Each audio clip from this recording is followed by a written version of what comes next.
हर व्यक्ति का विश्वास उसकी प्रकृति के अनुसार होता है। मैं उन्हें ज्ञान देता हूँ जो सदा मुझसे जुड़े रहते हैं और जो मुझसे प्रेम करते हैं। मेरी कृपा से कोई सभी कर्तव्यों का निर्वाह करते हुए भी बस मेरी शरण में आकर अनंत अविनाशी निवास को प्राप्त करता है। बुद्धिमान व्यक्ति का मुख सुख में आनंद नहीं लेता। जो कार्य में निष्क्रियता और निष्क्रियता में कार्य देखता है वह एक बुद्धिमान व्यक्ति है। मैं धरती की मधुर सुगंध हूँ, मैं अग्नि की ऊष्मा हूँ, मैं ही सभी जीवित प्राणियों का जीवन भी और मैं ही सन्यासियों का आत्मसंयम हूँ। तुम उसके लिए शोक करते हो जो शोक करने के योग्य नहीं है और फिर भी ज्ञान की बातें करते हो। बुद्धिमान व्यक्ति ना जीवित और ना ही मृत व्यक्ति के लिए शोक करते हैं। बुद्धिमान व्यक्ति को समाज कल्याण के लिए बिना आसक्ति के काम करना चाहिए। कर्म मुझे बांधता नहीं, क्योंकि मुझे कर्म के प्रतिफल की कोई इच्छा नहीं। जीवन एक मेला है जिसमें सुख दुख के झमेले लगे रहते हैं। हर व्यक्ति के जीवन में एक ऐसा कठिन समय भी आता जब व्यक्ति निराश हो जाता है। ऐसे समय पर यदि धैर्य से काम लिया जाए और खुद को प्रेरित करके रखा जाए तो सफलता भी आपकी दहलीज पर दस्तक देती है। भगवान श्री कृष्ण ने श्रीमद् भागवत गीता जी के निर्मल ज्ञान प्रकाश से पार्थ की परेशानियों का तमस मिटाया था। जो अपने कर्म के फल के प्रति आसक्ति को नहीं छोड़ सकते वे मार्ग से कोसों दूर हैं। अपनी इच्छा की शक्ति से अपने आप को नया आकार दें। अपने आप को कभी स्वेच्छा से नीचा न होने दें। इच्छा ही आत्मा की एकमात्र मित्र है और इच्छा ही आत्मा की एकमात्र शत्रु है। जिन्होंने खुद को जीत लिया है उनके लिए इच्छा एक मित्र है, लेकिन यह उन लोगों का दुश्मन है जिन्होंने अपने भीतर आत्मा को नहीं पाया है। सर्वोच्च वास्तविकता उन लोगों की चेतना में प्रकट होती है जिन्होंने खुद को जीत लिया। शांत मन में ध्यान की गहराइयों में आत्मा स्वयं को प्रकट करती है। स्वयं के माध्यम से स्वयं को देखकर एक आकांक्षी पूर्णता के आनंद और शांति को जानता है। कोई भी जो अच्छा काम करता है उसका कभी भी बुरा अंत नहीं होगा, न तो यहाँ और न ही आने वाले युग में। गंभीर तपस्या और ज्ञान मार्ग से ध्यान श्रेष्ठ है। मुझ पर अपना मन लगाकर योग के अभ्यास से स्वयं को अनुशासित करो। मैं उन लोगों के लिए हमेशा मौजूद हूँ जिन्होंने मुझे हर प्राणी में महसूस किया है। व्यक्ति जो चाहे बन सकता है यदि वह विश्वास के साथ इच्छित वस्तु पर लगातार चिंतन करे। मन बहुत चंचल है जो इंसान के दिल में उथल पुथल कर देता है। जैसे वे मेरे पास आते हैं वैसे ही मैं उन्हें ग्रहण करता हूँ। सभी पथ पार्थ मानव को मेरी ओर ले आते हैं। इंद्रियों से मिलने वाला सुख पहले तो अमृत जैसा लगता है, लेकिन अंत में यह विष के समान कड़वा होता है। जब ध्यान में महारत हासिल हो जाती है तो मन हवा रहित स्थान में दीपक की लौ की तरह अडिग रहता है। हे अर्जुन, तीनों लोकों में मेरे पाने के लिए कुछ भी नहीं है और नहीं कुछ ऐसा है जो मेरे पास नहीं है। मैं अभिनय करना जारी रखता हूँ, लेकिन मैं अपनी किसी जरूरत से प्रेरित नहीं हूँ। कर्म मुझ पर इसलिए नहीं टिकते क्योंकि मैं उनके परिणामों से जुड़ा नहीं हूँ। जो लोग इसे समझते हैं और इसका अभ्यास करते हैं वे स्वतंत्रता में रहते हैं। ज्ञान की भेंट किसी भी भौतिक भेंट से बेहतर है क्योंकि सब कामों का लक्ष्य आत्मिक बुद्धि है।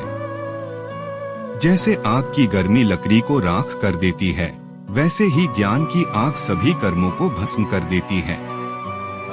अपना काम हमेशा दूसरों के कल्याण को ध्यान में रखकर करें।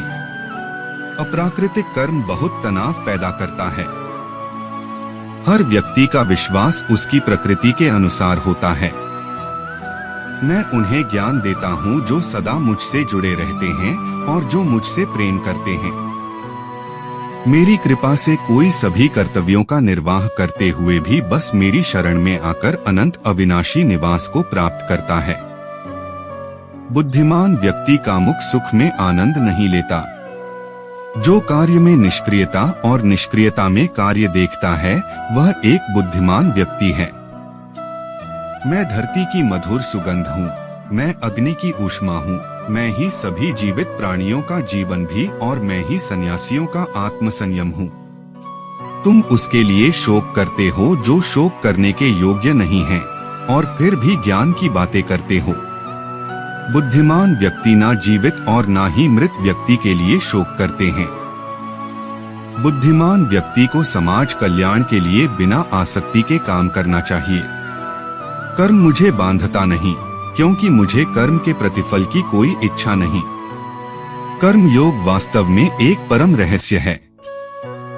कर्म उसे नहीं बांधता जिसने काम का त्याग कर दिया है। अपने अनिवार्य कार्य करो, क्योंकि वास्तव में कार्य करना निष्क्रियता से बेहतर है। आत्मज्ञान की तलवार से काटकर अपने हृदय से अज्ञान के संदेह को अलग करके अनुशासित बनो। मनुष्य अपने विश्वास से निर्मित होता है, जैसा वो विश्वास करता है वैसा वो बन जाता है। इस जीवन में मनुष्य न तो कुछ खोता है और न ही कुछ व्यर्थ होता है। मन अशांत है और उसे नियंत्रित करना कठिन है, लेकिन अभ्यास से इसे वश में किया जा सकता है। केवल मन ही किसी का मित्र और शत्रु होता है। व्यक्ति या जीव का कर्म ही उसके भाग्य का निर्माण करता है। जब मानव अपने कार्य में आनंद खोज लेता है तब वह पूर्णता प्राप्त कर लेता है। क्रोध से भ्रम पैदा होता है, भ्रम से बुद्धि व्यग्र होती है, जब बुद्धि व्यग्र होती है तब तर्क नष्ट हो जाता है, जब तर्क नष्ट होता है तब व्यक्ति का पतन हो जाता है।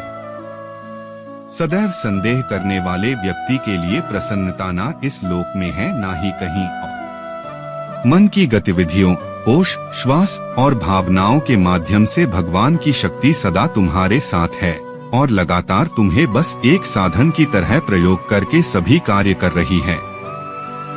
ज्ञानी व्यक्ति ज्ञान और कर्म को एक रूप में देखता है, वही सही मायने में देखता है। प्रबुद्ध व्यक्ति के लिए गंदगी का ढेर, पत्थर और सोना सभी एक समान हैं। निर्माण केवल पहले से मौजूद चीजों का प्रक्षेपण है।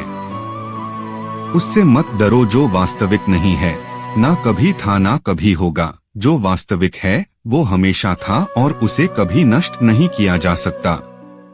जन्म लेने वाले के लिए मृत्यु उतनी ही निश्चित है जितना कि मृत होने वाले के लिए जन्म लेना। इसीलिए जो अपरिहार्य है उस पर शोक मत करो। जो मन को नियंत्रित नहीं करते उनके लिए वह शत्रु के समान कार्य करता है। हम भगवान कृष्ण से क्या सीख सकते हैं? महाभारत में कर्ण कृष्ण से पूछता है, मेरे जन्म के साथ ही मेरी माँ ने मुझे छोड़ दिया। क्या यह मेरी गलती है कि मैं एक नाजायज संतान के रूप में पैदा हुआ? मुझे द्रोणाचार्य से शिक्षा नहीं मिली क्योंकि मुझे क्षत्रिय नहीं माना जाता था। परशुराम ने मुझे पढ़ाया, लेकिन जब उन्हें पता चला कि मैं कुंती का पुत्र हूँ और मैं क्षत्रिय हूँ तो उन्होंने मुझे सब कुछ भूल जाने का शाप दे दिया।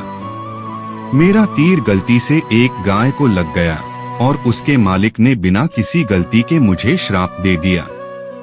I was disgraced in द्रौपदी's स्वयंवर। यहाँ तक कि कुंती ने भी अपने अन्य पुत्रों को बचाने के लिए ही अंततः मुझे सच बताया।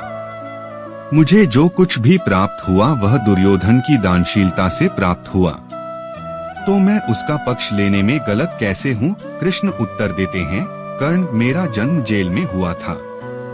मेरे जन्म से पहले ही मौत मेरा इंतजार कर रही थी। जिस रात मेरा जन्म हुआ मैं अपने जन्मदाता माता पिता से अलग हो गया। आप बचपन से ही तलवारों, रथों, घोड़ों, धनुष और बाणों का शोर सुनकर बड़े हुए। मुझे केवल गाय के झुंड का शेड, गोबर और मेरे चलने से पहले ही मेरे जीवन पर कई प्रयास मिले। न सेना न शिक्षा, मैं लोगों को यह कहते हुए सुन सकता था कि उनकी सभी समस्याओं का कारण मैं हूँ। जब आप सभी की वीरता की सराहना आपके गुरु द्वारा की जा रही थी, तब मैंने कोई शिक्षा भी प्राप्त नहीं की थी।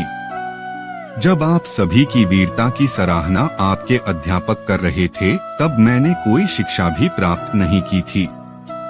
मैं केवल 16 वर्ष की उम्र में ऋषि सांदीपनी के गुरुकुल में शामिल हो गया। आपकी शादी आपकी पसंद की लड़की से हुई है। मुझे वह लड़की नहीं मिली जिससे मैं प्यार करता था, बल्कि मैंने उन लोगों से शादी की जो मुझे चाहते थे या जिन्हें मैंने राक्षसों से बचाया था। जरासंध से बचाने के लिए मुझे अपने पूरे समुदाय को यमुना के किनारे से दूर समुद्र तट पर ले जाना पड़ा। भागने के कारण मुझे कायर कहा गया। यदि दुर्योधन युद्ध जीत गया तो तुम्हें बहुत बड़ा श्रेय मिलेगा। यदि धर्मराज युद्ध जीत गए तो मुझे क्या मिलेगा? युद्ध और उससे जुड़ी सभी समस्याओं के लिए केवल दोष। एक बात याद रखना, कर्ण, हर किसी को जीवन में चुनौतियों का सामना करना पड़ता है। जीवन किसी के लिए भी उचित और आसान नहीं है। लेकिन क्या सही धर्म है, यह आपके दिमाग को पता है। इससे कोई फर्क नहीं पड़ता कि हमारे साथ कितना अन्याय हुआ, कितनी बार हमारा अपमान हुआ, कितनी बार हमारा पतन हुआ। महत्वपूर्ण यह है कि आपने उस समय कैसी प्रतिक्रिया दी। जीवन की अनुचितता आपको गलत रास्ते पर चलने का लाइसेंस नहीं देती। जीवन कठिन हो सकता है, लेकिन कृष्ण मुझे सिखाते हैं कि भाग्य हमारे द्वारा पहने गए जूतों से नहीं बल्कि हमारे द्वारा उठाए गए कदमों से बनता है। भगवान कृष्ण स्वयं एक प्रेरणा है, एक आदर्श व्यक्ति, जीवन के लिए एक महान मार्गदर्शक। उनके सभी कार्य हमें कुछ न कुछ सिखाते हैं। मैं उनकी सभी शिक्षाओं का उल्लेख नहीं कर सकता, लेकिन मैंने कुछ सूचीबद्ध की है। हर परिस्थिति को सकारात्मक रूप से लेना। कई स्थितियां महाभारत में उनकी हैं। सत्य के लिए निस्वार्थ भाव से लड़ना, पांडवों की सहायता करना, अच्छी दोस्ती निभाना, सुदामा, जरूरतमंदों और दोस्तों की हर संभव मदद करना, द्रौपदी वस्त्र हरण, टीम वर्क, माखन चोरी। कुछ भी असंभव नहीं है। गोवर्धन पर्वत को उठाना, लोगों के कल्याण के लिए युद्ध से बचना, युद्ध से बचने के लिए एक नया स्थान, द्वारिका का निर्माण, परिस्थिति के अनुसार उचित निर्णय लेना। वह कुरुक्षेत्र युद्ध रोक सकते थे, लेकिन धर्म की विजय के लिए यह आवश्यक था। अंत में सबसे महत्वपूर्ण, गीता ज्ञान। भगवान कृष्ण की 10 शिक्षाएं क्या हैं जो जीवन को देखने का आपका नजरिया बदल देंगी? मुझे लगता है कि हम श्री कृष्ण से अनगिनत शिक्षाएं प्राप्त कर सकते हैं, लेकिन मैं उनमें से 10 को संकलित करने का प्रयास करूंगा, जिन्होंने मेरे मन और जीवन पर सबसे गहरा प्रभाव डाला है। नंबर 1, आपके पास केवल अपने कार्य पर अधिकार है, जबकि परिणाम पर आपका कोई नियंत्रण नहीं है। इसलिए परिणाम के बारे में भूल जाओ। सचेतनता का अभ्यास करो, वर्तमान पर ध्यान केंद्रित करो और अपना कर्म करो। परिणाम पर ध्यान देने का कोई मतलब नहीं है, क्योंकि प्रभु इसका ध्यान रखेंगे और आपके कर्म के अनुसार आपको प्रदान करेंगे।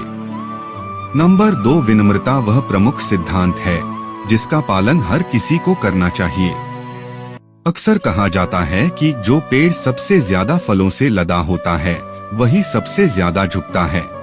हमें हमेशा उन लोगों का आदर करना चाहिए और उनके सामने झुकना चाहिए जो हमसे अधिक जानते हैं। हमारे माता पिता, हमारे शिक्षक और उन सभी से कुछ न कुछ सीखना चाहिए। अर्जुन युद्ध में श्री कृष्ण का मार्गदर्शन प्राप्त करने में सक्षम थे, क्योंकि वह दुर्योधन के विपरीत प्रभु के चरणों के पास बैठे थे, जो बहुत घमंडी और अहंकारी था। उनकी विनम्रता ने उन्हें प्रभु की कृपा अर्जित की। नंबर 3, जीवन में अच्छी संगति जरूरी है। पांडवों के लिए श्री कृष्ण की संगति ने उन्हें दिव्य मार्गदर्शन प्रदान किया, जबकि शकुनी की संगति ने कौरवों पर विनाश बरसाया। नंबर 4, जीवन में आपकी स्थिति चाहे जो भी हो, अपने दोस्तों, अपने परिवार और बाकी सभी के प्रति दयालु, प्रेमपूर्ण और सम्मानजनक रहें, क्योंकि ये भौतिक संपत्ति अस्थायी हैं। अपनी जड़ों को कभी न भूलें। द्वारका नायक श्री कृष्ण फर्श पर बैठ गए और अपने गरीब मित्र सुदामा के पैर धोए, जो पूरे समय विनम्र बने रहने का प्रमुख उदाहरण था। नंबर 5, भगवान कृष्ण की तरह शरारती और आकर्षक हो सकते हैं, भगवान राम की तरह अनुशासित हो सकते हैं, भगवान परशुराम की तरह उग्र हो सकते हैं, लेकिन आपके सभी गुण मानव जाति की सेवा के लिए होने चाहिए। यदि आप शरारती और आकर्षक हैं, तो इसका उपयोग करें। मानव जाति की सेवा में यदि आप शरारती और आकर्षक हैं, तो इसका उपयोग भगवान कृष्ण की तरह खुशी और प्रेम फैलाने के लिए करें। अपनी क्षमताओं का सर्वोत्तम उपयोग दूसरों के लिए करें। नंबर 6, कई लोग आपको वैसे स्वीकार नहीं करेंगे जैसे आप हैं। आप जहां से आए हैं उसका मजाक उड़ाएंगे, लेकिन आपको कभी भी इसे खुद को परिभाषित नहीं करने देना चाहिए। प्यारे भगवान ने आपको बनाया है और वह जो कुछ भी बनाते हैं वह अनंत क्षमता वाले उनका अंश है। आप हैं किसी भी व्यक्ति जितना सक्षम। नंबर 7, अपनी उम्मीदें किसी से न बांधें। नंबर 8, भविष्य की जोरदार योजना बनाने और उसे नियंत्रित करने की कोशिश करने के बजाय वर्तमान में खुद पर काम करना सीखें। भगवान वर्तमान में आपके प्रयासों के अनुसार भविष्य निर्धारित करेंगे। पांडवों और कौरवों के पालन पोषण के बीच सूक्ष्म अंतर यह था कि कौरवों को इस मानसिकता के साथ बड़ा किया गया था कि उन्हें एक दिन हस्तिनापुर पर शासन करना होगा, जबकि पांडवों को केवल सिंहासन के एकल लक्ष्य के बिना सक्षम और जानकार व्यक्ति बनाया गया था। इस प्रकार कुंती ने केवल अपने बच्चों को अच्छा इंसान बनाने पर ध्यान केंद्रित किया और उनका भविष्य भगवान द्वारा निर्धारित किया गया था। नंबर 9, आप भगवान को प्रेम और स्नेह से जो कुछ भी अर्पित करेंगे, चाहे वह कुछ भी हो, वह प्रेम पूर्वक उसे सहर्ष स्वीकार कर लेंगे। इससे हमें यह शिक्षा मिलती है कि कार्य के पीछे की भावना या इरादा कार्य से अधिक मूल्यवान है। श्री कृष्ण की लीला। जब श्री कृष्ण बालक थे तो एक दिन उनके घर वृंदावन में एक फल बेचने वाली आई। वह आम बेच रही थी। नंद महाराज ने उन्हें फलों की एक टोकरी के बदले में अनाज की एक टोकरी की पेशकश की। छोटे कृष्ण अपने पिता को देखते हुए अंदर भागे और अपने हाथ में 2 मुट्ठी अनाज ले आए। उनके हाथ इतने छोटे थे कि उनमें शायद ही कोई अनाज समा सके। जब वह फल विक्रेता के पास पहुंचा और अपनी हथेलियां खोली तो उसने पाया कि अनाज बड़ी टोकरी की तुलना में बहुत कम था और रोने लगा। महिला ने उन्हें रोने न देने के लिए कहा और प्यार से अनाज और फल लेकर प्रभु की गोद में रख दिए। वह एक बार फिर खुश हो गया। जब महिला ने अपनी टोकरी की ओर देखा तो पाया कि उसकी फलों की टोकरी सोने से भरी टोकरी में बदल गई है और वह हैरान रह गई। प्यार और स्नेह से दिए गए कुछ फलों के बदले में भगवान ने उसे अपार धन की वर्षा की। नंबर 10, थोड़े से विश्वास और मुस्कुराहट से हर चीज से निपटा जा सकता है।